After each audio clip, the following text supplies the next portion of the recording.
কিরে বেড়া তুই তোর বাপের আনো যাস না করে সেদিনকে যে বিচার করে দিলাম তুই যাই বাপের আনো গুত্তা না দিলে তোর কি ইয়া জমি দিব লেখিয়া তুই বুঝুস না তুই দেখ গুত্তান লাগবো বেড়া গুত্তাইলে ভরে দিব লেখিয়া তুই দেখ বাজ্যে আজকে দর তোর বাইরে দইটা ভরে দিগা। আপনার তো ঠিক হয়ে গেছেন মাদবর সাহেব, আজ কই যাবো অহনই যাইতাছি বাপের কাছে যাইতাছি কেমনে জমি দেয় না দেখি ডিসি ফেস লাগাইয়া রয়ালা বের ভাঙ্গা। ওই আব্বা আবার আপনি মানুষের কাছে কামাইছেন আবার আমগর অপমান করতেছেন। হ্যাঁ আপনি কি করলেন পরে আমার নামে না মাতবরে কইছে জমি লিখে দিতেন তো এটা দেন না করি তাড়াতাড়ি আজ যা রেজিস্ট্রি অফিসে চলেন আমার নামে জমিটা লিখে দিতে হইব। জমি দিতেন না আবার এত উঠেন তাড়াতাড়ি উঠেন মানুষের কাছে কামাইছেন কিরে আবার আপনারা না করছি মানুষের কাছে কামাইতেন।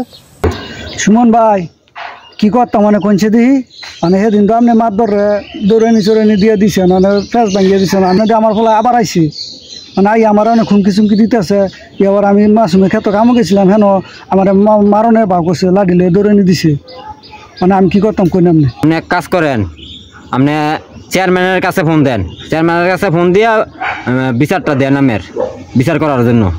হ্যালো আসসালামু আলাইকুম। ওয়ালাইকুম সালাম। সেলিম ভাই আছেন ভালো? হ্যাঁ চেয়ারম্যান সাহেব আপনার সাথে দুইটা কথা আছেন। হ্যাঁ কি খবর বলেন? আমার ফুলাই তো 2 দিন ধরে আমার মারতাছে আমার জমি লিখে দিয়ে লাইতাম ওই যে মানে আমার কলাকে তো ফালাই মারতে লইছে মানে আমি আপনার কাছে বিচার চাই এটা বিচার করে দেন আপনি ছাড়া এই বিচার করার কথা তো না। আচ্ছা আপনি যা বললেন তো শুনলাম, তো আগামীকাল ইনশাল্লাহ আসতেছি আপনার বাড়িতেই এটার ফয়সালা হবে ইনশাল্লাহ। হ্যাঁ আচ্ছা ঠিক আছে আচ্ছা কালকে না আচ্ছা কালকে বিকালে মানুষ ডাক দিতেছি আচ্ছা ঠিক আছে। সেলিম ভাই আপনার কি সমস্যা শোনেন, আমরা বলছি আজকে এটার একটা ফাইনাল ডিসিশন দিয়ে যাবো ইনশাল্লাহ। আপনার কি সমস্যা আপনি বলেন, সবাই শুনি, তারপরে একটা ফয়সালা আমরা দিচ্ছি। চেয়ারম্যান সাহেব শুনেন আমি বলতেছি আমার পোলায় আমার কালকেও মারতে গেছে ক্ষেতের মাঝে গেছি আমি কাম করতাম আমার লাডিলে দৌড়ে দিছে লাইডের কি বিচার আপনি করবেন যে করে দিয়ে যায়। সালিশের উপস্থিত আপনারা যারা আছেন সবাই তো সেলিম ভাইয়ের কথা শুনছেন, তো আমার কথা হলো মাদবর সাহেবের প্রতি আমার একটা আক্রোশ যে উনি এই মহল্লায় থাকতে উনি অবস্থায় কেন আমার প্রতি আসতে হইতো। উনি যদি একটা সঠিক বিচার করতো তাহলে আজকে আমার এই সালিশি করতে হয় না, ঠিক আছে। আর আসলের কই যে তোমার বয়স হলে পিতা মাতার দায়িত্ব নিতে হইব, যদি দায়িত্ব না নাও তো পিতা তোমার বিরুদ্ধে সরকারি আইন আছে, থানায় গিয়ে যদি দাঁড়ায় তাহলে তোমার জেল জরিমানা হইতে হবে।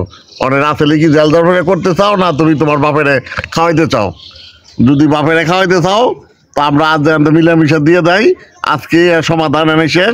ভবিষ্যতে যাতে আমাদের মাদবর সাহেব আর চেয়ারম্যান সাহেব আমরা যারা আছি আমাদের কানে যাতে এরকম কোনো কমপ্লেন না আসে যে তুমি তোমার বাপেরে ভরণ পোষণ করো না প্লাস খাওয়া দাওয়া করো না বা মারধর করে।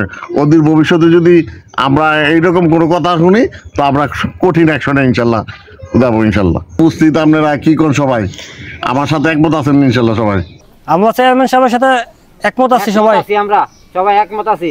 হ্যাঁ মাদ্রাসা বনে সবাই শুনছি আমরা ফসল আইছি যেটা আপনারা মিলাই দেন ভবিষ্যতে যাতে আমরা কোনো কমপ্লেন না শুনি। যদি কোনো কমপ্লেন শুনি তাহলে সরাসরি আমরা আইনের আশ্রয় নিব, ঠিক আছে। আপনারা এখন সেলিম ভাইরে আর ওনার ছেলেরে মিলাই দেন।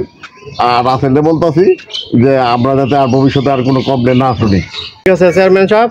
আমি আপনার যথেষ্ট সম্মান করি, আপনি যা রায় দিয়েছেন তাই মাইনা চলবো। যা করছি এতদিন ভুল করছি, আমার সবাই ক্ষমা করে দিয়ে। বাইরের কাছে পায়ে ধরে মাপসা কি ভুল করছো বাবা, ভুল হয়েছে আমার মাফ করে দিও। এমনতে আমি সবসময় তোমার দেখাশোনা করবো, সব বরণ পোষণ যা লাগে আমি করবো। মাফ করে দিছি যা।